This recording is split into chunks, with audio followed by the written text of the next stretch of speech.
Amolongo Nimau Witimi Saipa. Senang sekali saya Eci Imsen hadir di hadapan pemirsa seputar Papua. Dan kali ini di segmen Mereka Bicara kita kedatangan tamu dari Papua Youth Creative Hub. Dan saat ini sudah ada Ibu Ketua dan Pak Sekretaris yang akan berbincang-bincang memperkenalkan PACH kepada kita sekalian. Langsung kita sapa. Apa kabar Ibu Ketua? Pak Sek? Tuhan baik. Tuhan baik. Wah, ini kayak kita lagi apa ya? Ketegang-tegang gitu. Harusnya anak-anak muda lebih semangat terus bisa lebih ceria gitu untuk menyampaikan apa sih yang menjadi program dari Papua Youth Creative Hub. Pribadi itu senang sekali tadi waktu datang ke studio ini, sangat bangga karena bisa mendapatkan kesempatan untuk mau cerita-cerita dengan Mika dan lain melalui PACH ya, di seputar Papua. Benar. Siap, makasih. Ini kita langsung deh ke Ibu Ketua. Mungkin bisa memperkenalkan apa sih PACH itu? Baik, terima kasih. Amolongo Nimau Witimi Saipa. PACH atau Papua Youth Creative Hub ya. Papua Youth Creative Hub awalnya tuh Papua Muda Inspiratif. Papua Muda Inspiratif adalah salah satu wadah yang dibentuk oleh Presiden ke-7, Bapak Presiden Jokowi pada tahun 2019. Itu karena ada 21 anak muda dari Papua yang pergi menghadap Bapak Presiden untuk bagaimana melihat kami anak-anak Papua yang ada semua di tanah Papua yang berpotensi untuk bisa melibatkan anak-anak Papua agar bisa mengembangkan potensi sesuai dengan kemampuan. Berdasarkan itu, Bapak Jokowi langsung berpikir bahwa bisa dibuatkan wadah. Akhirnya wadah Papua Muda Inspiratif itu dibuat oleh Bapak Presiden Jokowi saat itu dengan anak-anak muda, salah satunya Bima Prasad. Dan pada tahun 2021 Papua Muda Inspiratif itu Bapak Presiden langsung impreskan dalam Impres nomor 9 tahun 2020. Impres nomor 9 tahun 2020 adalah percepatan pembangunan di Papua dan Papua Barat. Impres itu menjadi dasar untuk Papua Muda Inspiratif.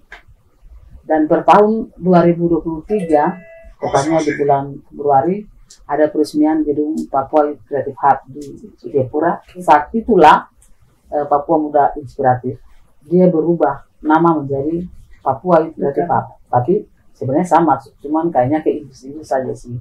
Biar lebih gaul, biar lebih anak gaul. muda juga harus gaul. Ya, mungkin begitu. Untuk di Kabupaten Mimika sendiri ini PACH periode keberapa nih di Ibu Ketua sekarang? Untuk Kabupaten Mimika, PACH periode kedua. Karena PACH hadir di sini tahun 2021, saat itu dipimpin oleh Ibu Eka Pora, dan per 2023 melalui rapat luar biasa, akhirnya saya terpilih menjadi koordinator daerah Papua Creative Hub. Kalau Papua Creative Hub kami bilang koordinator daerah. Korda ya? Korda, ya, karena Papua Creative Hub kami ada di seluruh tanah Papua. Oke, baik. Saya ke Pak Sek, Bung Pernes. Kita tadi hampir lupa, kalau ini Ibu Ketua PACH belum memperkenalkan diri ternyata. Boleh memperkenalkan diri dulu? Saya sendiri koordinator daerah Papua Creative Hub Kabupaten Mimika, Firsa Lokobal. Oke, Pak Sek. Saya Pernus Tarasen, Sekretaris Papua Youth Creative Hub Kabupaten Mimika. Oke, terima kasih. Oke, kita langsung nih ke Pak Sek lagi. Kebetulan tadi sudah diimpreskan Papua Youth Creative Hub, tentu ini menjadi wadah yang sangat resmi. Ya. Dan dalam menjalankan program-program PACH ini mungkin di Timika dengan dua periode ini sudah berjalan. Apa sih program-program yang dilakukan oleh PACH sendiri? Baik, saya izin untuk menambahkan dulu sedikit tentang PACH tadi. Jadi wadah PACH karena diimpreskan, sehingga ini merupakan sebuah gerakan resmi negara khusus untuk orang muda Papua untuk harus dilibatkan. Kalau dalam impres itu dibilang harus dilibatkan dalam implementasi program-program di tanah Papua. Jadi kalau ada pergerakan percepatan pembangunan Papua adalah dengan berbagai macam program. PCH yang hari ini ada di hampir semua kabupaten di tanah Papua itu wajib dilibatkan untuk ikut serta, kurang lebih begitu. Khusus untuk Timika sendiri, kita itu punya 6 divisi, divisi yang sebenarnya menaungi sejumlah gerakan atau kelompok. Ada divisi yang pertama itu P3 atau peternakan, perikanan, dan perkebunan. Dalam kelompok ini kita punya kelompok-kelompok binaan khususnya petani milenial, kemudian peternak, dan kelompok yang lain yang ada kaitan dengan P3. Kemudian kita juga punya kelompok divisi kedua yaitu UMKM. Dalam divisi ini teman-teman yang terjun ke dunia UMKM berkumpul dalam divisi tersebut dan dikoordinir sebagai salah satu asosiasi UMKM PCH. Ada juga seni dan budaya, itu divisi ketiga. Di sini berkumpul para seni kelompok-kelompok tari, kelompok anyam, ukir, kemudian juga kita punya modeling. Dan sejumlah teman-teman dari kelompok modeling kita di divisi ini juga mengikuti kompetisi-kompetisi keluar daerah, bahkan nasional dan internasional. Kita juga punya divisi keempat, itu adalah industri kreatif. Di kelompok ini teman-teman lebih fokus kepada teman-teman yang bergelut di bidang konten kreator, kemudian ada kelompok yang mengajarkan tentang public speaking, master of ceremony, dan sejumlah gate-gate lain yang ada kaitan dengan industri kreatif. Divisi kelima itu kita punya kelompok pengadaan barang dan jasa.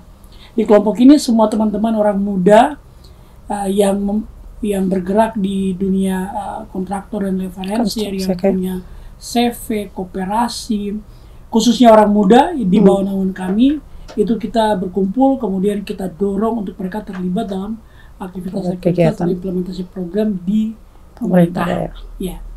Dan kita masih punya satu kelompok yang terakhir, pendidikan kesehatan dan olahraga, atau PELKES. Divisi ini bergabung para dokter, perawat, teman-teman analis ahli gizi. Kita melakukan gate-gate seperti penyuluhan terhadap kesehatan, PHBS, bantuan makanan bergizi. Bahkan dalam beberapa waktu ke depan nanti kita akan ada event Kemenpora yang dihandle langsung oleh divisi ini. Jadi nasional mempercayakan kami PICH di kabupaten untuk mengelola event nasional tersebut dengan venue di Timika. Lebih begitu. Dari 6 divisi tadi ini, tentu ada divisi yang mungkin sudah berjalan, tapi juga belum bisa berjalan. Mungkin kita ke yang belum bisa berjalan. Apa yang menjadi kendala? Jadi Timika ini unik dari kabupaten-kabupaten lain. Nanti mungkin akan ditambahkan sama Kak Korda. Timika ini unik, bahwasanya dari 6 divisi tersebut, minat dari orang muda itu berubah-berubah. Jadi pada saat kita mulai bergerak, kita clearkan 6 divisi, semua pada bergabung di divisi macam-macam, semua masuk. Tapi kemudian pada prosesnya, itu teman-teman ada yang mut-mutan gitu, jadi akhirnya pindah divisi. Sehingga yang sangat running settle itu adalah P3, peternakan, perikanan, dan perkebunan. Kemudian kita punya teman-teman UMKM yang juga bergerak terus, dan di seni budaya kita punya modeling, teman-teman modeling yang memang ada beberapa kelompok, mereka settle, latihan terus, ikut event terus, dan pengadaan barang dan jasa yang sedang bergerak dalam kaitan dengan ikut terlibat di penunjukan langsung di kabupaten. Mungkin Ibu Ketua mau tambahkan dari yang sudah disampaikan oleh Sekretaris. Mungkin ada kendala atau tidak, mungkin bisa disampaikan dari 6 divisi ini apa sih yang sangat terkendala gitu? 6 divisi ini merupakan bidang yang memang betul-betul ada, yang harus kami anak-anak Papua kelola. Dan ini potensi besar di kami. Cuman kendala-kendala yang biasa kami sendiri hadapi untuk kami anak-anak Papua tuh, anak-anak Papua ini kita harus akui kita punya kelebihan buruk ya. Kelebihan dan kekurangannya. Iya, anak-anak Papua ini mau yang instan. Mau yang instan, istilah harap gampang, atau mungkin karena di Timika ini istilah kota dolar, atau karena Freeport, karena pemerintah, karena PPD-nya besar. Jadi untuk proses itu kami sendiri punya dengan pergerakan PCH ini kan pergerakan pemberdayaan, susah mengalami sedikit kendala untuk langsung ke anak-anak ini, karena baru mengajak pikirannya saya dapat apa. Tidak melalui proses, iya, tapi mau yang langsung gitu. Maunya instan. Jadi aduh, agak ini menjadi perjuangan kami begitu. Dan pemerintah juga kami bantu bersuara ke pemerintah melalui surat, itu juga mungkin belum seperti itu. Untuk bidang yang tadi ditentukan oleh ADSEC itu mungkin yang jalan dari tahun kemarin hingga saat ini itu pengadaan barang dan jasa. Kami menyurat ke semua PD yang ada di Mimika untuk minta keterlibatan di program. Gitu. Kalau kami PHH, kami cenderung dilibatkan di anggaran untuk dana otonomi khusus. Jadi kayak pengadaan barang dan jasa paket-paket untuk sesuai regulasi untuk itu OAP, itu yang kami dilibatkan. Itu pun tidak semua dinas, baru dinas kesehatan sama dinas PU. Yang lain mungkin belum. Tadi kalau orang berbicara tentang kelebihan atau apa yang menguntungkan atau yang lebih baik, tapi tadi kita sudah mengawali dengan kendala. Tapi kita kembali flashback bahwa tentu PACH punya program yang sudah jalan dari 6 divisi ini. Apa sih yang sudah berjalan dan memberikan impact bagi anak-anak Papua khususnya? Ini saya harus lihat ke frame. Jadi saya senang sekali pertanyaan itu, teman-teman. Kalau kita datang ke untuk divisi UMKM, kalau teman-teman datang ke kantin RSUD Timika, itu diantara para penjual ada booth PCH di situ. Orang Papua yang jualan, orang Papua barang-barang semua yang dijual di situ, harganya bersaing sama-sama dengan orang yang lain. Dan kalau kamu lihat di kios sebelah, dia punya produk ada yang berbeda dengan kita orang sudah kasih nomor kontak untuk kasih tahu kami akan kasih layanan, kami kasih produk yang persis sama. Hari ini kita duduk di sini, kami satu-satunya kantin di RSUD yang membuka layanan antar ke Bangsal. Jadi kamu dari Bangsal tinggal telepon, tinggal chat, kopi tiba di Bangsal. Itu salah satu yang kami buat. Selain itu kami juga membuat di divisi UMKM, kami juga punya di Honai kami punya booth penjualan aksesoris orang Papua.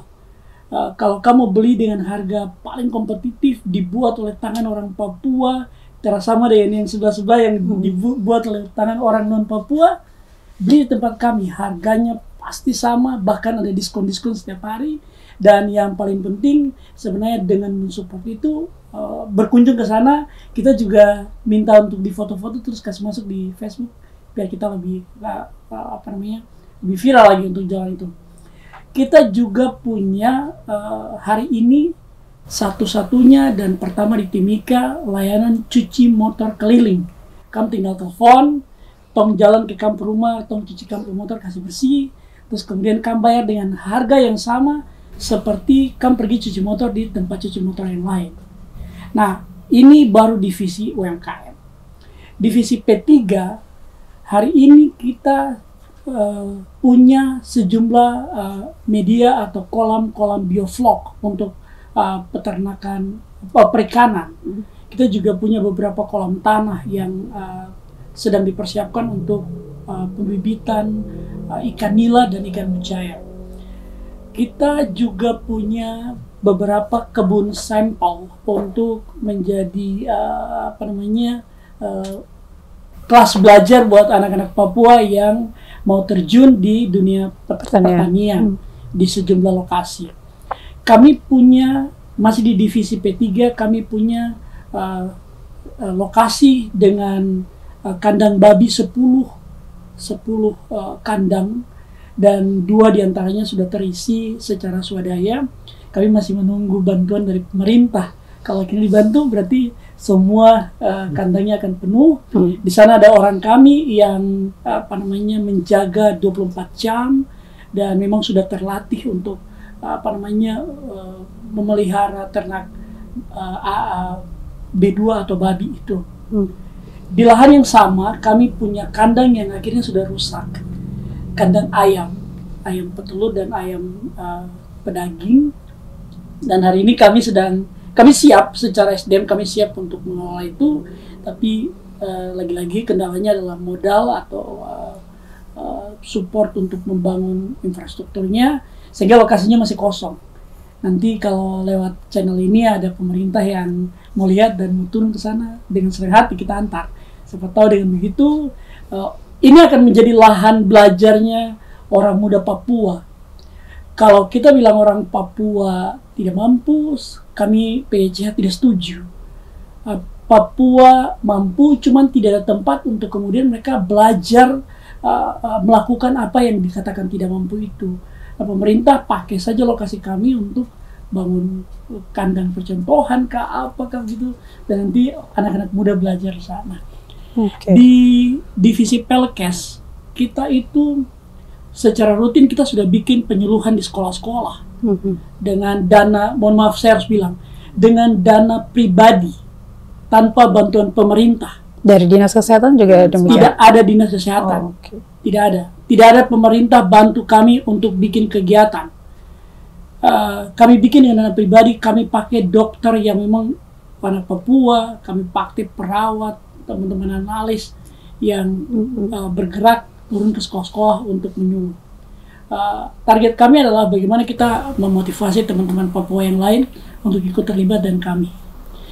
Besok kami akan mengadakan, di divisi ini akan mengadakan lomba Muang Thai setanah Papua yang kami inisiasikan. Setelah itu di akhir Agustus atau awal September kita akan mengadakan lomba on behalf of Kemenpora. Mereka mempercayakan kami untuk mengadakan lomba. Dan lagi-lagi kami challenge pemerintah. Kalau pemerintah berani, ayo support kami untuk bikin event besar on behalf of orang Papua. Tapi apa maksudnya di challenge pemerintah, tapi PACH juga harus menyurat atau bersuara terus nih untuk pemerintah biar bisa mensupport. Tentu dilakukan. Itu salah satu kendala. Nanti kakak Korna dia akan cerita, tapi saya mau bilang begini. Sejak awal Januari, kami tuh kirim surat ke semua kantor dan lembaga di Setda Kabupaten Mimika. Sebut saja kantor yang dia tidak dapat surat dari kita itu tipu. Dan dapat surat semua. Di situ kita tulis jelas atas instruksi presiden, surat sprint dari institusi terkait di negara ini, ditambah lagi dengan petunjuk dari PLT Bupati atau PLH, pokoknya pejabat-pejabat Bupati itu, Pak Tandi Linggin, Pak yang sebelumnya pejabat itu. Sebelumnya, okay. Terus kemudian DPR bilang tolong kasih surat ke sana, nanti minta atensi dari pemerintah. Hari ini pemerintah lupa surat itu. Kami datang ke sana tanya, dia bilang surat kita tidak tahu di mana. Ya, kita ada punya berkas itu, kita tanya, dia bilang sudah terada. Nanti balik lagi. Begitu kita balik, bini bilang, paket sutrada, habis. Itu yang terjadi. Ketua mungkin bisa menambahkan dari sisi pemerintah belum mengakomodir PACH. Ya.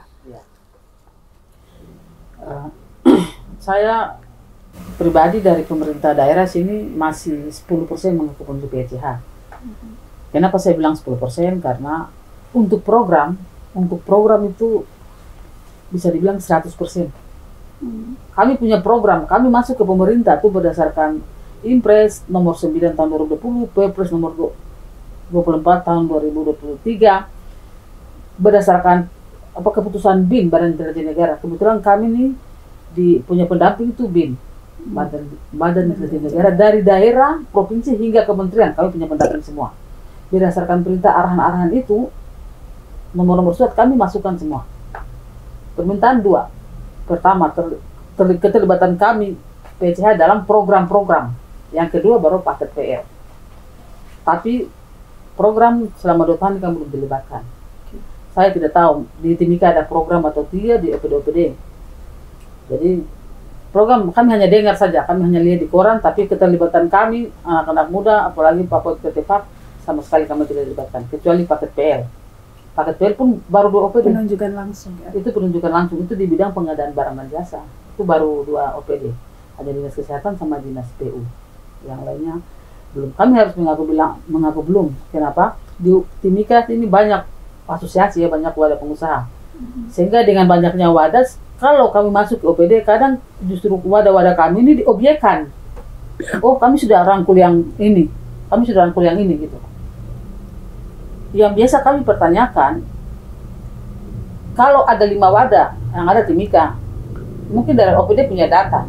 Oh, Timika ada HAPAK, ada KAP, ada Gapensi, ada PCH, ada APK, HIPMI, ada HIPMI, paket 100, HIPMI 30, PCH 1, KAP 50, penjelasan itu tidak pernah ada. Tapi mereka hanya bilang bahwa, oh ini sudah kasih ke KAP. KAP yang mana? Apalagi KAP sekarang 2 ya, minta maaf. Oh ini sudah kasih ke HAPAK. Jadi sekarang itu mungkin karena HAPAK ini anak-anak asli gunung, Amume. Sekarang kalau kami mau masuk itu alasan hanya nama HAPAK yang diobjekkan. Tapi data yang mereka sampaikan, oh paket ini untuk HAPAK, program ini untuk HAPAK, itu tidak ada. Jadi menurut kami, oh kami asosiasi masih diobjekkan sama pemerintah daerah.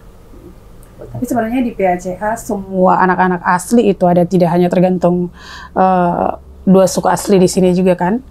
Tidak hanya itu. PACH merangkul semua anak-anak asli Papua. 7 wilayah adat. Kami PCH itu 7 wilayah adat. Semua ada di dalam. Kalau kalau HAPAK itu dia cenderung kayak Amume Kamoro. Contoh ya. Tapi kalau kami PCH itu semua bahkan bukan anak Papua. Anak lahir besar Papua yang nenek atau tete anak Papua, kami di PCH itu sudah ada dalam ada artinya memang. Jadi ada Papua 1, Papua 2, Papua 3 ada di PCH. Jadi Papua 1 itu ya memang bapak mama nenek tete Papua. Tapi tadi dari penunjukan langsung itu, kemudian dari sisi dana otonomi khusus itu juga belum diakomodir oleh pemerintah daerah? Belum. Sama sekali belum? Belum diakomodir sama sekali. Kita cenderung ke program sebenarnya. Sebenarnya kalau pengadaan barang dan jasa itu nomor ke-6. Yang paling penting kami itu di 5 program itu. Di 5 bidang itu. Tapi itu belum pernah dilibatkan sampai sekarang. Tapi surat kami menyurat terus, kami pergi cek-cek terus, ya pemerintah. Saya itu mau menambahkan begini. Ada yang bilang, oke kami tidak siap. Kami siap. Dalam suratnya kami itu, kami bahkan merekomendasikan kelompok-kelompok yang betul-betul siap. Misalnya CV yang siap benar. Yang punya persyaratan yang memang betul-betul qualified. Yang punya tenaga SDM yang mumpuni. Kita mendorong kita punya koperasi. Kita mendorong kita punya teman-teman yang punya produk-produk lokal yang sudah e-katalog, kita dorong itu. Dan bahkan, mohon maaf, kita ketemu pejabat pemerintah, dia tanya begini, suratnya sampai di mana ya? Siapa yang pegang ya? Begitu, sampai segitunya. Artinya suratnya kita itu ya tidak dianggap begitu. Saya pikir, ya bagaimana pemerintah berkomitmen untuk mengakomodir, mohon maaf, mengakomodir orang asli Papua ketika kacamatanya tuh seperti tertutup hanya khusus Amume Kamoro. Mohon maaf, saya harus bilang itu. Ketika bicara tentang kepentingan orang asli Papua, maka walaupun ada di Timika tidak boleh tertutup hanya untuk Amume Kamoro. Orang asli Papua tuh harus diakomodir. Nah, kelompok kami itu di dalam situ semua terkumpul itu. Anak asli Papua yang tidak masuk di kelompok-kelompok tertutup atau terkotak-kotak. Kurang lebih gitu. Oke. Kita sudah bicara banyak ini soal program, kendala, yang sudah dilakukan pun juga demikian. Tapi kita harus tahu nih berapa sih binaan dari PACH dari 6 divisi tadi, sejauh ini berapa binaan yang memang asli atau ya katakanlah asli atau murni binaan dari PACH. Wilayah saya. Jadi tahun 2025 itu pada saat kita mendapatkan arahan dari pemerintah untuk kemudian mengusulkan kelompok yang betul-betul harus diperhatikan, kita mendata ulang itu. Kami punya anggota. Hari ini di Dinas Peternakan dan Kesehatan Hewan itu kita punya peternak itu kelompoknya ada 7. Totalnya 53 orang, semuanya orang Papua. Kita punya kelompok UMKM itu ada 12 hari ini, yang kita juga audensi ke Dinas Koperasi dan UMKM, tapi kita belum pernah ketemu kepala dinas. Kemudian kita punya kelompok binaan untuk Pelkes itu ada 4. Kemudian kita punya kelompok binaan untuk industri kreatif itu ada 4. Yang pure ya. Baik itu pengrajin, kemudian teman-teman yang fotografer dan lain-lain itu ada 4. Kita punya kelompok untuk pendidikan seni dan budaya itu ada 7. Ada beberapa sanggar yang kita bawahi, yang mereka juga siap. Kemudian untuk bidang satu lagi nih kurang P3. Kita punya kelompok tani itu ada 9 yang tersebar dari SP1, SP4, Komkinarama, SP13, Iwaka, SP12, dan Pomako. Kita ada punya kelompok besar. Dan berjalan sampai sekarang. Dan berjalan hari ini. Oke. Itu kemana dari hasil dari divisi-divisi ini, misalnya dari peternakan itu diberdayakan mereka begitu, terus hasilnya diapakan gitu? Mungkin bisa dijelaskan sedikit. Oke. Pak Ketua, Ibu Ketua dulu. Ibu Ketua. Oke. Baik, saya jelaskan terkait yang di bidang sosial budaya ya. Karena memang sosial budaya ini yang lagi bidang sosial budaya. Sosial budaya seperti UMKM sosial budaya itu. Kerajinan itu sama sanggar. Tadi pertanyaan apa? Yang sudah berjalan ya.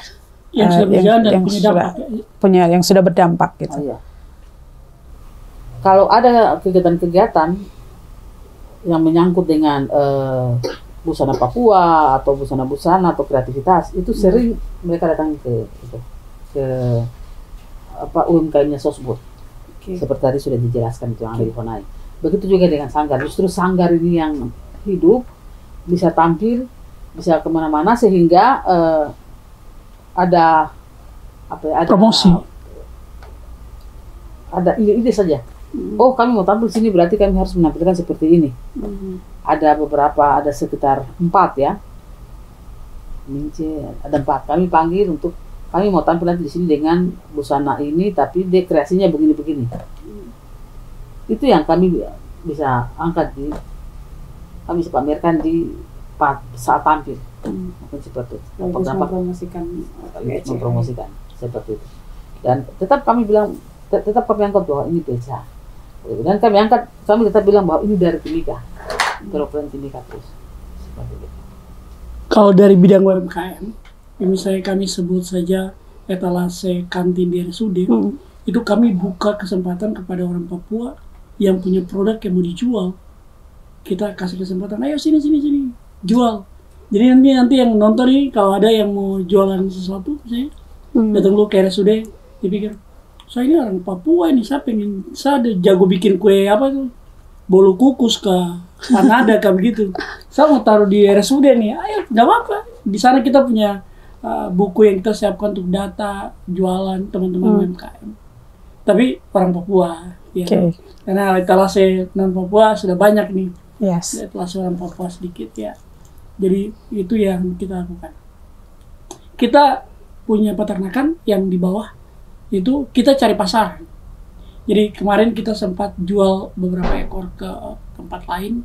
Kita yang lobby dapat pasaran, mau beli silakan ambil di tempat kita.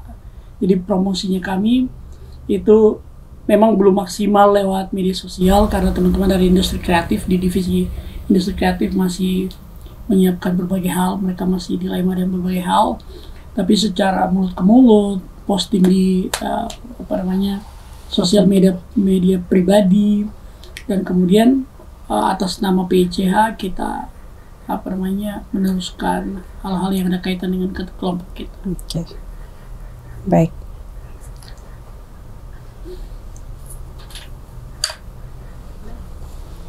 Ya, mungkin sebagai